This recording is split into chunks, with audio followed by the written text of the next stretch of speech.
دوستوں پہلی چنگاری ناول کی 266 ایپیسوڈ میں ویلکم۔ امید ہے یہ ایپیسوڈ آپ کو پسند آئے گی۔ آپ کی کمنٹ پڑھ کر خوشی ہوتی ہے جو آپ سپورٹ میں لائک اور کمنٹ کرتے ہو۔ بہت جلد اچھے کمنٹ کرنے والوں کے اسکرین شاٹ ایپیسوڈ میں پلے کیے کروں گا۔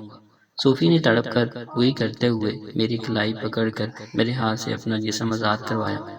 صوفی بولی، یاسر پلیز ہاتھ ہٹاؤ یہاں سے۔ میں نے پھر سے ہاتھ ممنوع جگہ پر لے جانے کی کوشش کی تو صوفی پھر میرا ہاتھ جھٹکتے ہوئے بولی، اثر تم نے باز نہیں آنا، میں کہہ رہی ہوں ادھر سے مت چھیڑو۔ میں لاڈ بھرے انداز بولا، کیوں؟ صوفی بولی، میری طبیعت ٹھیک نہیں ہے۔ صوفی کے پیچھے ہاتھ ڈالتے ہی میں نے محسوس کر لیا تھا کہ اس ہفتہ چل رہا ہے۔ پھر بھی میں جان بوجھ کر بولا، کیا ہوا طبیعت کو؟ یہ کہہ کر میں صوفی کے ماتھے پر ہاتھ رکھ کر اس کا ٹیمپریچر چیک کر کے بولا، بخار تو نہیں لگ رہا۔ صوفی مصنوعی غصے کا اظہار کرتے ہوئے بولی، ڈاکٹر صاحب میں بخار کی بات نہیں کر رہی۔ میں نے کہا، تو پھر کون سی طبیعت خراب ہے؟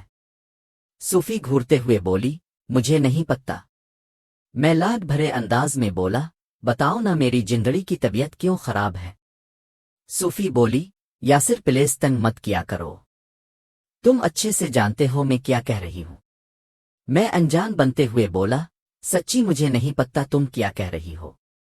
صوفی منہ بسورتے ہوئے بولی، اچھا جی۔ میں صوفی کی نقل اتارتے ہوئے بولا، ہاں جی۔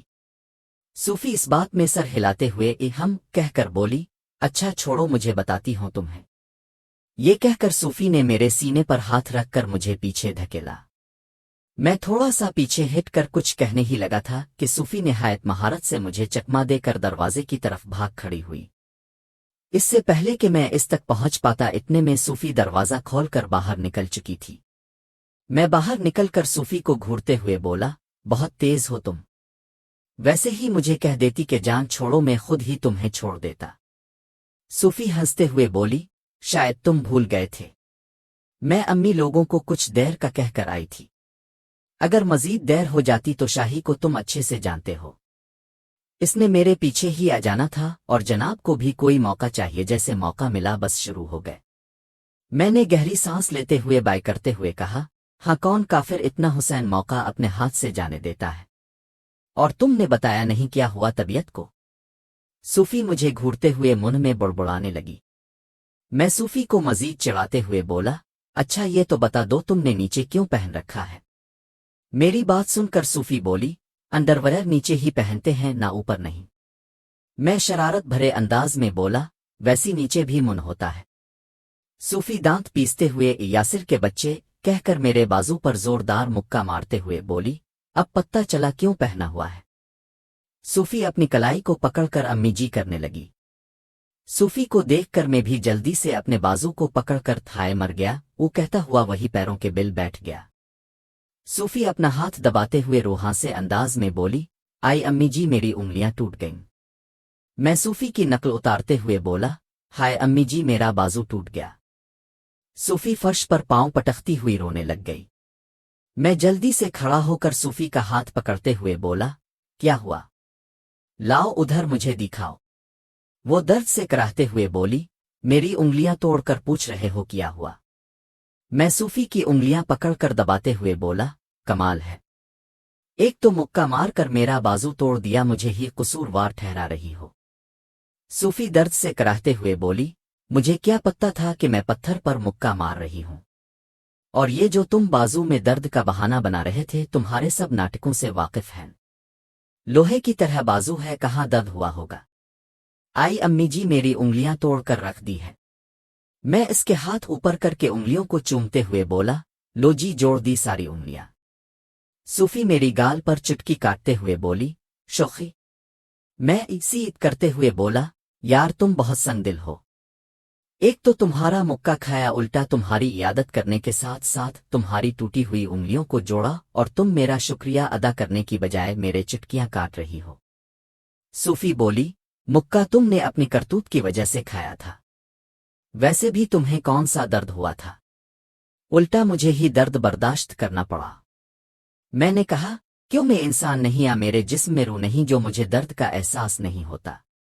وہ بولی، جتنا تمہارا جسم سخت ہو گیا ہے تم تو جن بابا بن گئے ہو۔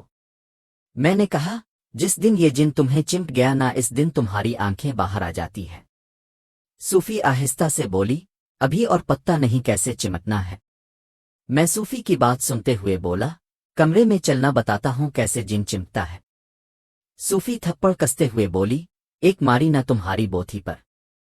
इससे पहले कि मैं मजीद कोई बात करके सूफी को सुनता, इसी दौरान हम दूसरे पोर्शन में दाखिल हो गए। साथ ही सूफी मुझसे थोड़ा हिट कर चलने लगी। सीढ़ियां उतर कर नीचे पहुंचे तो भाभी हम दोनों को एक साथ देखकर तंजिया अंदाज में बोली, खैर है, तुम दोनों ऊपर क्या करने गए थे? मैं कब से तुम दोनों को ढूंढ रही थी। भाभी की बात सुनकर सूफी के कुछ बोलने से पहले ही मैं भाभी का मुंह बंद करते हुए बोला, सॉरी भाभी, अगर मुझे पहले मालूम होता कि आपको हम दोनों की इतनी फिक्र है तो मैं आपको बता कर जाता।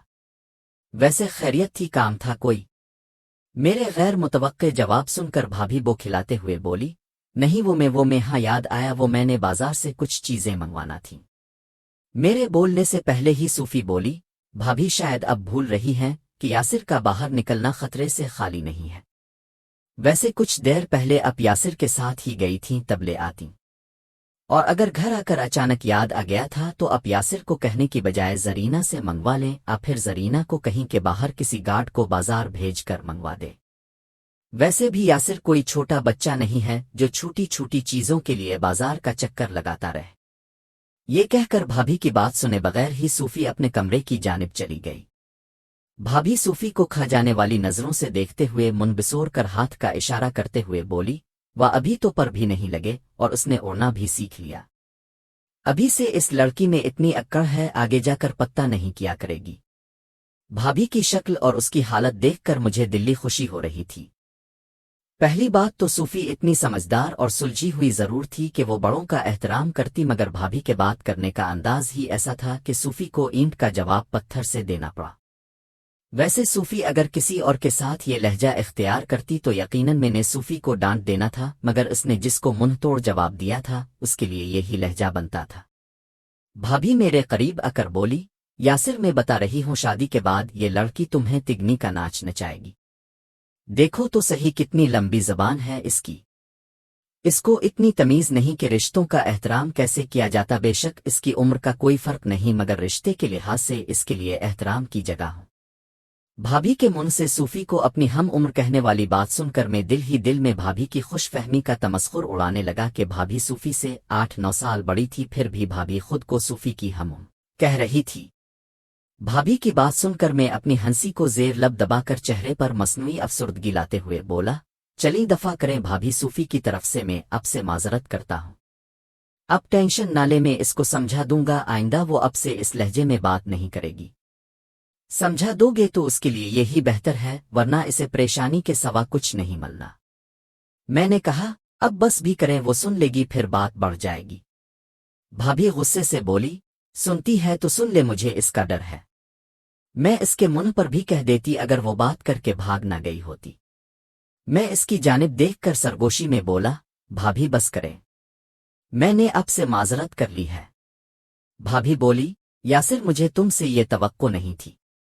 अभी तुम्हारी इसके साथ शादी नहीं हुई और तुम अभी से इस बेतमीज लड़की के नीचे लग गए हो। जब शादी हो जाएगी तब वो तुम्हारा हाल किया करेगी। सूफी के बारे में भाभी की सख्त बातें सुनकर मुझे गुस्सा तो बहुत आ रहा था, मगर घर का माहौल खराब होने के डर से मैं भाभी की गलत बातों को बर्दाश्त किए जा रहा था। मैं जिस कदर मामला खत्म करने की कोशिश कर रहा था, भाभी इतना ही बात को तूल दिए जा रही थी। मैं झुंझला कर बोला, भाभी बस बेहतर है आप इस मामले को यूं हुआ मत दें। वैसे भी वो कुछ देर बाद अपने घर चली जाएगी। आंटी और माही को मैं पहले छोड़ आया हूं। सूफी वापस नहीं आती अगर उसने अपना सामान ना लेना होता।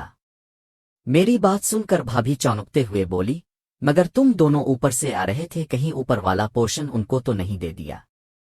मैंने थोड़ा तुर्श लहजे में कहा, भाभी वो लावारिस नहीं है जो मैं उनको रहने के लिए ऊपर वाला पोर्शन दूं। उनका घर जिस लोकेशन में है, इसकी कीमत में इस कॉलोनी में अच्छा खासा घर खरीदा जा सकता है। वो लोग अपने घर में रहने जा रहे हैं, बल्कि गिलजेब को भी उनके साथ ही भेज रहा हूं, वो भी उनके साथ रहेगी। भाभी बोली, मगर मुझे तुम्हारी बात की समझ नहीं आई कि तुम बाहर की बजाय ऊपर से नीचे धक्के दे रहे हो और तुम कह रहे हो तुम उनके घर छोड़ कर आ रहे हो। मैंने कहा, अगर थोड़ा सब्र कर लेंगी तो आपको सब बता दूंगा। फी अलहाल अब इतना समझ लें कि वो लोग अब हमारे साथ रहने की बजाय अपने घर में रहेंगे। इससे पहले कि भाभी मजीद तफ्तीश करती, इसी दौरान सूफी की आवाज मेरे कानों में पड़ी, यासिर बात सुनना। मैंने चौंक कर सूफी की जानिब देखा जो कमरे के दरवाजे में खड़ी मुझे देख रही थी। मैं भाभी की तरफ देखकर मुस्कुराया। भाभी नोक फूला कर बड़बड़ाई, जाओ जी, हुक्म की तामील करो। मैं दिल में भाभी को अच्छी खासी तगड़ी गाली देकर सूफी की जानिब चल पड़ा। मुझे अपनी जानिब आते देखकर सूफी कमरे के अंदर चली गई। मैं कमरे में दाखिल हुआ तो गिलज़ेब बेग की जिप बंद करने की कोशिश में लगी हुई थी। सूफी मेरी जानिब देखकर बोली, क्या फरमा रही थी तुम्हारी चहीती भाभी जान? मैं सूफी की तरफ देखकर गिलज़ेब की तरफ इशारा करके इसे इस मौजू पर बात करने से रोकते हुए बोला, कुछ नहीं, वो पूछ रही थी कि आंटी और माही कहाँ है। मैंने उनको बता दिया कि वो अपने घर चली गईं। सूफी कुछ कहने लगी तो मैंने इशारे से इसे बोलने से मना कर दिया। सूफी को खामोश करवाकर मैं गिलज़ेब की तरफ देखकर बोला, पीछे है तो मैं बंद कर देता हूं। ये कहकर मैं बेग की जिप बंद करते हुए बोला, लगता है इसमें मजीद कपड़े ठूंस दिए हैं। सूफी बोली, अम्मी और गिलज़ेब के पहले वाले कपड़े थे वो भी इसमें डाल दिए हैं। मैंने कहा, इतनी भी क्या मुश्किल थी, तुम कौन सा कहीं दूर जा रही हो, जो कपड़े रह जाए वो बाद में ले जाती। सूफी बोली, मेरा अब यहां आने को दिल नहीं करता।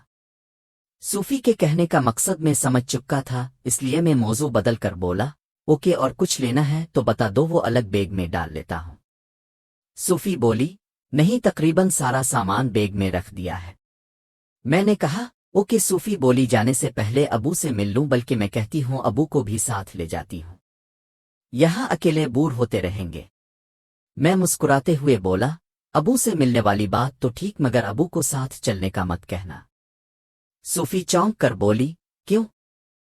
तुम्हें क्या लगता है कि अभी मेरे साथ जाने से इनकार कर देंगे? मैंने कहा, ये तो मुझे नहीं पता, मगर बेहतर है कि तुम अबू से अभी इस टॉपिक पर बात ना करना। कुछ दिन बाद अबू से मैं खुद बात करके तुम्हें बता दूंगा। वैसे भी तुम लोगों के जाने के बाद घर में भाभी भी कैसर और अबू ही बचते हैं। भाभी कैसर का कोई पत्ता नहीं होता, वो कब घर गायब हो जाएं। और मैं भी अभी कुछ दिन मसरूफ रहने वाला हूं, इसलिए पीछे घर में मर्द का होना जरूरी है। वही कुछ कहते कहते रुक कर बात बदलते हुए बोली, ओके, जैसे तुम्हारी मर्जी। वैसे जनाब की क्या मसरूफियात होने वाली हैं, जरा बताओगे? मैंने कहा, फी अलहाल जो मसरूफियात हैं वो तुम्हें बना चुका हूं कि सबीहा खातून से मिलने जाता है, और मैं चौधरी साहिब से भी अभी तक नहीं मिला। सूफी बोली, तुम आज गांव गए तो थे? मैंने कहा, हाँ गया था, मगर भाभी की वजह से मैं सिर्फ शाह से ही मिल सका था। सूफी बोली, क्यों, भाभी साहिब तुम्हारे साथ साथ थीं? मैंने कहा, नहीं, इसको पहले घर छोड़कर फिर डेरे पर गया था। वापसी पर देर होने की वजह से मैं भाभी को लेकर वापस घर आ गया। ये कहकर मैं सूफी और गिलज़ेब की तरफ देखकर बोला, तुम जाकर अबू से मिल लो, मैं बेग लेकर बाहर आता हूं। सूफी हम कहकर गिलज़ेब को लेकर कमरे से निकल गई। मैं बेग उठाकर उनके पीछे ही बाहर गया। इतने में जरीना किचन की तरफ जाती दिखाई दी, जबकि भाभी वहां नजर नहीं आ रही थी। वो आ तो किचन में थी, आ फिर अपने कमरे में चली गई थी। मेरे हाथों में बेग देखकर जरीना बोली, साहिब जी तस्कुदेरी जा रहे हो? मैंने कहा, हाँ, मैं 2-3 महीने के लिए नहीं जा रहा हूं। मेरी बात सुनकर जरीना आंखें फाड़ मुंह खोले बोली, हाय साहिब जी, हाली कल ती तस वापस आए हो, अब कुदेरी जा रहे हो? मैंने कहा, मजबूरी है, काम तो करना है। जरीना उलझन का शिकार होते हुए बोली, क्या मतलब साहिब जी, कुदेरी तस्बार दे मुक्ति नहीं चले? मैं संजीदा अंदाज में बोला, हाँ बिल्कुल सही समझी, मैं 3 माह के लिए दुबई जा रहा हूं। जरीना एकदम से अफसुर्दा होते हुए उधर उधर देखकर बोली, साहिब जी एक बात कहूं? मैंने ये सोचकर आगे होकर सरगोशी में कहा, हाँ कहो। जरीना की बात ने मेरा ख्याल गलत साबित कर दिया। वो भी मेरे अंदाज में सरगोशी से बोली, साहिब जी मेरी मानो तो बाहर जाने को रहने दो। मैं हैरानगी का इजहार करने के साथ दिलचस्पी लेते हुए सरगोशी में बोला, क्यों, तुम्हें मुझसे कोई काम है? जरीना बोली, मुझे क्या काम होगा? मैं तो तुम्हारे फायदे के लिए कह रही थी। मैं मजीद दिलचस्पी लेते हुए पूरी तवज्जो के साथ बोला, तुमने मेरा कौन सा फायदा करना है जरा बताओगी?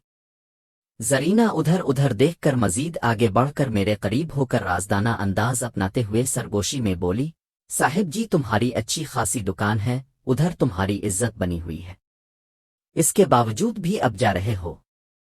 साहिब जी उधर आपका अच्छा खासा कारोबार है, आपकी यहाँ इतनी इज्जत बनी हुई है कि हर बंदा आपको सलाम करता है, इसके बावजूद अपने बैरून मुख जाकर वहां अंग्रेजों के कुत्तों को नहलाना है। इस काम में आपकी क्या इज्जत रह जाएगी? मैं जितनी गौर से ज़ौक़ व शौक़ से पूरी तवज्जो लगाकर जरीना की बात सुन रहा था, इसकी बात मुकम्मल होते ही मुझे जबरदस्त झटका लगा। साथ ही मैं 2 कदम पीछे हिटकर बेग नीचे फेंक कर जरीना को घूरने लग गया। एक तरफ इसकी बात पर मुझे गुस्सा भी हद से ज्यादा आ रहा था, दूसरी तरफ इसकी कम अक्ली पर हंसी भी आ रही थी। मुझे समझ नहीं आ रही थी कि इसको 2-4 सुना दूं या कह लगाकर हंसना शुरू कर दूं। चूंकि मैं फुल संजीदगी इख्तियार किए हुए जरीना को इस बात का यकीन दिलाने में लगा हुआ था कि मैं सच में बैरून मुल्क दुबई जा रहा हूं, मगर उसकी अंग्रेजों के कुत्तों को नहलाने वाली बात ने मेरी तबीयत ही बदल कर रख दी। यूं कह लें झूठ मूठ का बैरून मुल्क जाने पर भी इसकी बात ने मेरा दिल खट्टा करके रख दिया था। मैं इसे घोर कर बोला, तेरा दिमाग खराब तो नहीं हो गया? तुम पागल हो? कौन कहता है बाहर के मुल्क जाकर कुत्ते नहलाते हैं? मेरा मेला लहजा देखकर जरीना बुरी तरह डर गई। वो कांपती आवाज में बोली, साहिब जी मुआफी दे दो, मैं चबल मार बैठी हूं। साहिब जी मुआफ कर दे, मैंने नादानी में होंगी मार दी, क्योंकि मैं शुरू दिन से लोगों के मुंह से यही सुनती आ रही हूं कि जो लोग बैरून मुल्क जाते हैं वो वहां जाकर अंग्रेजों के कुत्ते नहलाते हैं। एक तो मैं पहले ही अपनी हंसी को दबाए हुए था, दूसरा जरीना ने जब कितवरे नहलाने वाली बात की तो मैं ना चाहते हुए भी हंस पड़ा। मुझे हंसते हुए देखकर जरीना लाचारगी से मेरी जानिब देखने लग गई कि मैं गुस्से में यूं वाकई हंस रहा हूं। मैं हंसते हुए बोला, बेवकूफ औरत, ऐसी बात नहीं है, ये बातें जाहिल लोगों ने मशहूर की है। जिस तरह यहाँ पर लोग अपना कारोबार करते हैं या फिर मुलाजमत वगैरह करते हैं, वैसे ही वहां पर जाकर कुछ लोग अपना कारोबार शुरू कर लेते हैं और कुछ मुलाजमत कर लेते हैं। जरीना सर खुजाते हुए शर्मिंदा सी होकर नीचे देखने लग गई। मैं इसकी हालत देखकर हंसते हुए बोला, अब समझ आ गई कि मजीद तफसील से समझाऊं। जरीना जी साहिब जी कहते हुए तेज तेज इस बात में सर हिलाने लगी। इसी दौरान सूफी ने मुझे आवाज दी कि अबू बुला रहे हैं। बेग नीचे रखकर जरीना के पास से गुजरते हुए इसके सर पर चपत मारते हुए बोला, कमलीरू। अबू के कमरे में दाखिल हुए अबू को काम करके उनके पास बैठ गया। अबू बोले, पत्तर ये मैं क्या सुन रहा हूं, मेरी धी रानी यहां से जा रही है? मैंने कहा, जी जा रही है। अबू बोले, मैंने बहन को मना भी किया था कि जितने दिन हालात बेहतर नहीं हो जाते वो सब यहाँ ही रहें, और तुम भी उनके साथ मिलकर उनको यहाँ से भेज रहे हो। अबू की बात सुनकर मैं सूफी की तरफ देखकर शरारत भरे अंदाज में बोला, अबू जी मैंने तो एक डेरा की मिन्नत कर ली थी, जब तक हालात बेहतर नहीं हो जाते आप सब यहाँ रह लें। बाकी सब तो मेरी बात मान गए थे, मगर अब की ये लाडली धी रानी नहीं मान रही, कहती है कि मेरा यहाँ दिल नहीं लगता। इस वक्त अगर मैं अकेला होता तो अब तक सूफी मेरी तबीयत साफ कर चुकी होती, मगर और गिलजेब की मौजूदगी की वजह से। सूफी दांत पीसते हुए मुझे खा जाने वाली नजरों से देखकर बोली, नहीं अबू जी यासिर झूठ बोल रहा है। यार तुम कितने झूठे हो, सही बात कहीं नहीं बनाते। अब फिर मैं बताऊं कि तुम ही मुझे यहां से निकाल रहे हो। सूफी ने निहायत महारत से मुझ पर इल्जाम वार कर दिया। अबू मुझे घूरते हुए बोले, क्यों और तुम्हें क्या तकलीफ है? अब मेरी बारी थी सूफी को घूरने की। मैं जल्दी से आजिज़ी इख्तियार करते हुए बोला, अबू जी मुझे क्या तकलीफ होनी है, मैं तो खुद चाहता हूं कि ये सब यहाँ रहे। अबू बोले, फिर सूफी पत्थर क्यों कह रही है? तुम उनको यहाँ से जाने का कह रहे हो। अभी तुम इतने बड़े नहीं हुए कि इस घर के फैसले ना कर सको। अबू की बात सुनकर सूफी उघू करते हुए अपने होंठों पर हाथ रखकर खीखी करने लग गई, जबकि दूसरी जानिब गिलजेब होंठों के आगे दुपट्टा रखकर खीखी करे जा रही थी। जबकि मैं शर्मिंदगी से सर झुकाकर अपने हिलते हुए पांव को देखते हुए अदब से बैठ गया।